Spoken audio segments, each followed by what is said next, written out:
अरे भाई आता तरी सांग, ही पार्टी कशासाठी येते? अगं हो हो सांगतो माणिक. तर मंडळी, मी दूरदर्शनच्या नोकरीचा राजीनामा दिलेला आहे. अरे अरे नोकरी सोडलीस? हो. बोलला नाहीस? अरे काही सरप्राईज वगैरे आहे का नाही वसंता? मग भाई आता आमच्या बरोबर पुन्हा प्राध्यापकी करणार का? अरे छे रे, मला आता जे मनापासून आवडेल तेच मी करणार आहे. भाई खरं सांगू, तुला मनापासून काय करायला आवडतं? हा. तुला गप्पा मारायला आवडतात. मग भाई तू गप्पांचाच एक जाहीर कार्यक्रम का नाही करत? तिकीट लावून. चांगला एकपात्री प्रयोग होऊ शकतो. एकपात्री म्हणू नकोस ग, मला एकपात्री हा शब्द नाही आवडत. बहुरूपी प्रयोग म्हणूया हवं तर. अगं ते INTचे दामूभाई मागे लागलेतच, त्यांना नवीन कार्यक्रम हवाय, पण काय करावं काही सुचतच नाही कुमार. थांब. काय ग, काय झालं? हे कर. बटाट्याची चाळ. छान आहे की. बटाट्याची चाळ. लेखक दिग्दर्शक सादर करते पु ल देशपांडे. अरे बाधा काय नको, कमाल करता. व्हिक्टोरिया वाल्याला दिलेल्या पैशाचा उल्लेख झाल्यामुळे बाबू काका जरा अस्वस्थ झाले. तेवढ्यात आपले कोचरेकर मास्तर उठले. ए कोचरे, साला तू आता बाहेर कुठे निघाला रे? नाही तसं नाही, म्हणजे डब्यात अजून तसं कोणीच येत नाही. एखाद्या वेळी फर्स्ट क्लास असायचा. जरा बघून येतो. साला फर्स्ट मध्ये असले बाग असतात का? असले बाग असतात म्हणे, बाहेर जाऊन बघून येतो. साला तुझा ग्रँडफादर तरी बसला होता का फर्स्ट मध्ये? बस. नाही बसतो, पण अजून कोणीच कसं येत नाही म्हणतो मी. अहो, अमावस्याच्या दिवशी मुद्दाम कोण कशाला बाहेर निघतंय सांगा बरं मला. तुम्हाला सांगतो त्रिलोकेकर, आपण सुद्धा बाहेर निघता नाही होता. हे चल फुट इडियट साला, आपल्याला नाही फेती असल्या गोष्टीवर.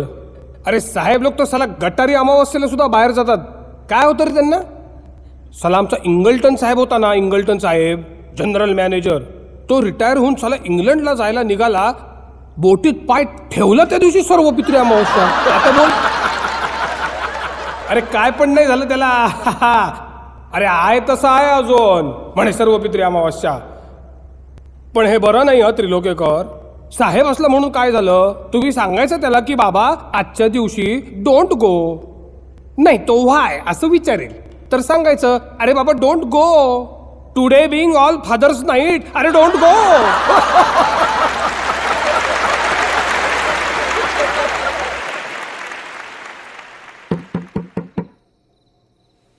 भाई दार वाजतंय. उद्या सकाळी बिजागऱ्यांमध्ये तेल घालू, झोप घासून इथं. अरे भाई मधलं दार कोणतरी वाजवतंय, बघ ना जरा. किती वाजले ग? 2-2:30 वाजले असतील. डॉक्टर काय झालं? फोन आहे तुझा. रात्रीचे 2 वाजून गेले, आत्ता कोणाचा फोन आहे? आचार्य अत्रेंचा फोन आलाय. अत्रे? चल.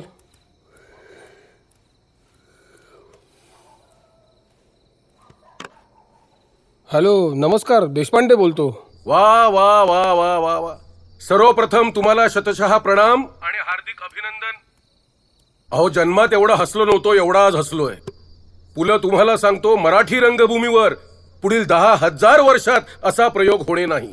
अहो, काय तुमचा अभिनय, काय तुमचं लेखन, अहो कशा कशाची तारीफ करावी तेच कळत नाही. तसाच आलो मराठाच्या ऑफिस मध्ये आणि अग्रलेख लिहायला बसलो बटाट्याच्या चाळीवर.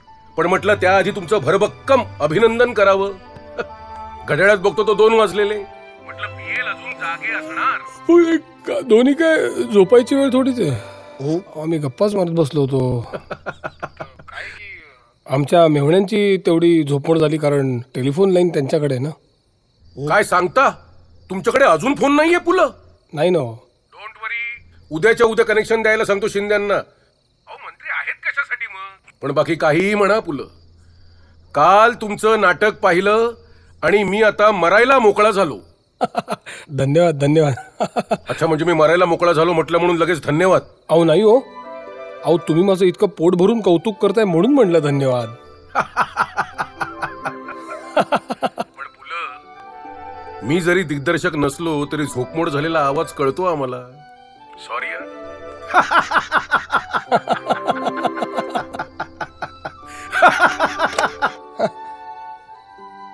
ठेवला. काय म्हणाले अत्रे? प्रल्हाद केशव अत्रे, युनिक माणूस. त्या दिवशी भाई रात्रभर झोपला नाही. सकाळ झाल्यावर मराठातला अग्रलेख वाचला तेव्हाच झोपला. आचार्य अत्रे ग्रेट माणूस, एकदम दिलदार. रमाकांत, भाईचं लेखन सगळ्यांना आवडायचंच असं नाही. काही जणांना नाही आवडायचं. हो पण त्यामुळे भाई कधीही निराश झाला नाही. हो ना. तुला सांगते शिरीष, भाईचे टीकाकार नेहमी म्हणायचे, भाई वस्तुस्थिती लिहित नाही. पण भाई म्हणायचा, सुनीता, अगं जगात एवढी दुःख आहेत, आपण लोकांना आशा दाखवली पाहिजे, निराशा नाही.